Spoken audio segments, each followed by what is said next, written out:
sure is dark in here. Yes, and there's a good reason for it. But you can light the lamp now if you wish. What's the reason? For the darkness, that is. Stay close. Be careful not to stray. What's the reason? Why is it so dark? Pay attention, Daniel. It's important that you keep going straight and make sure not to stray.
Of June, 1839. It's been more than a month since my last entry. After the event inside the underground chamber in Algeria, Professor Herbert insisted I return to England. He said he didn't want to risk forfeiting the entire expedition lest I took a turn for the worse. An excessive decision, in retrospect. But I'm glad it turned out that way. I found my journal this morning in the haphazard collection of things brought home from Africa. Next to it lay the broken stone orb wrapped in cloth. I tried to assemble it, but couldn't. The pieces wouldn't fit together, as if they weren't from the same object. Could I have imagined it all? Was there ever a complete orb?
June 1839.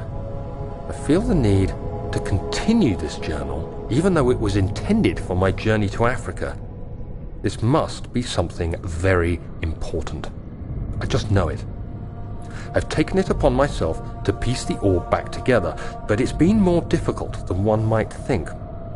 The pieces are behaving strangely. They seem to change color, shape, and texture, but ever so slightly. Yesterday, I took careful measurements and notated any significant markings. Today, I confirmed my suspicions. They were changing. I was terrified and rushed off to see the finest geologist in London, Sir William Smith. I approached the subject with care, and we discussed how rocks change form. He told me about the nature of glass, how it eventually collapses on itself, like ice slowly melting over the course of centuries. Smith eased my mind a bit, but I can't escape the feeling that these shards have otherworldly properties.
An ascending room. Will it take us to the inner sanctum? It will definitely take care of the vertical part of our journey. So, you have ridden an elevator before? Yes, the Colosseum at Regent's Park has one. It takes you to the gallery where you can view the panorama. Good. This ride might be a little longer, and in the other direction.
2nd of July, 1839. I received a letter today from the Algerian governor's office disclosing the fate of Herbert's expedition. About a week after my departure, Abdullah, one of the men traveling with us, returned from the desert. He was badly injured, as if maimed by a lion. The man rambled deliriously about the expedition being attacked by something horrible. The French quickly dispatched a search party to look for the expedition.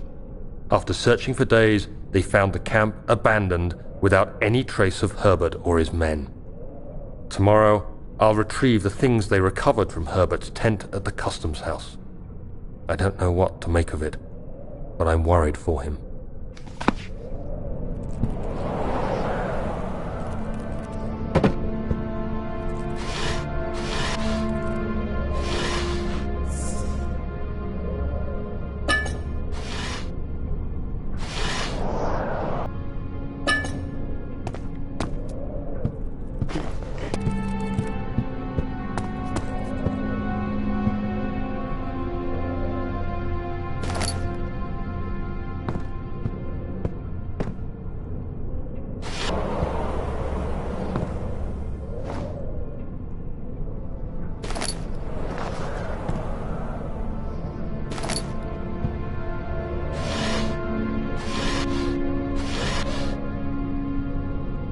Third of July, 1839. Today I picked up Herbert's things at the customs house. I dug through the trove of documents he had carried and found a log detailing the expedition. The nature of this text ranged from quick notes to colourful accounts of transpired events. I skimmed the pages, trying to figure out what might have happened.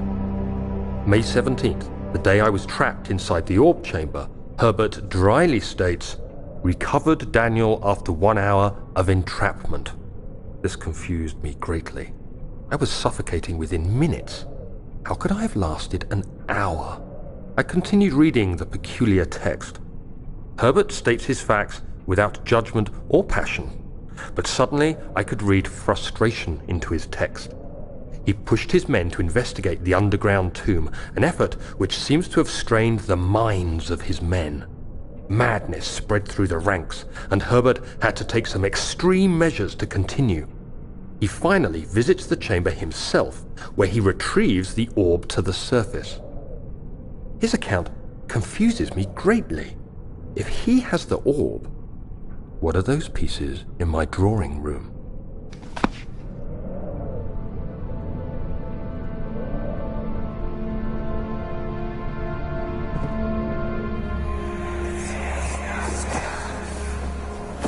Daniel, What? still having nightmares, I see. Yes. I can't shake them. They come every night. We'll put a stop to them. You'll see.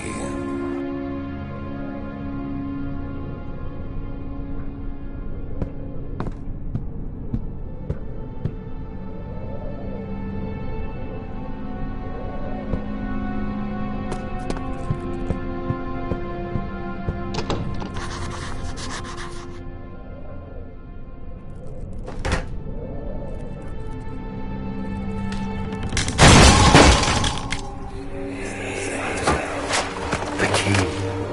Please, let it be here.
Thank God, there it is. I guess it is a good place to hide it then.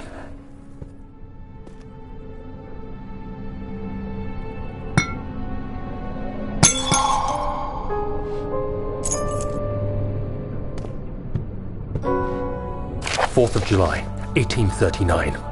It's done! The orb is assembled. I was awakened by an exhausting nightmare. Shaking and sweating, I retired to the drawing room with a cup of tea. The relic pieces lay spread across the table as I'd left them, but somehow I knew how it was supposed to be. I fetched the tar, which I had prepared to fix the pieces together, and without fault I joined them, producing the orb I remembered so clearly. The tar proved unnecessary. It was pushed out from the joining pieces as they merged on their own, with no adhesive. The ancient stone relic now rests on my table. Its immaculate surface and perfect shape could have been molded by a factory. This is all too strange.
to offer.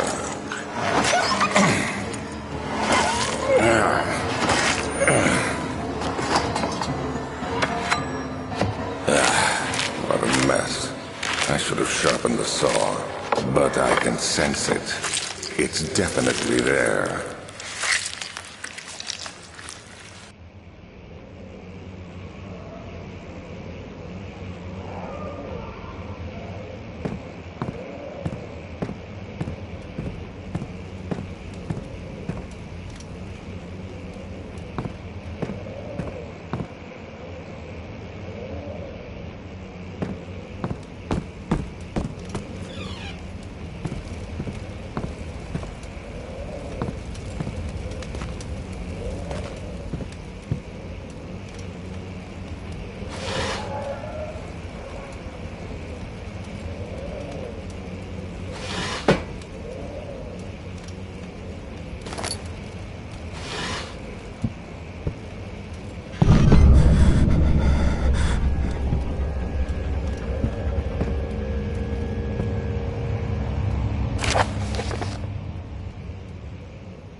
forget your bag, Daniel.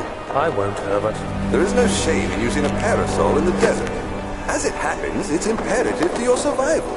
But it looks ridiculous. The shade will hurt much less than dying, I assure you.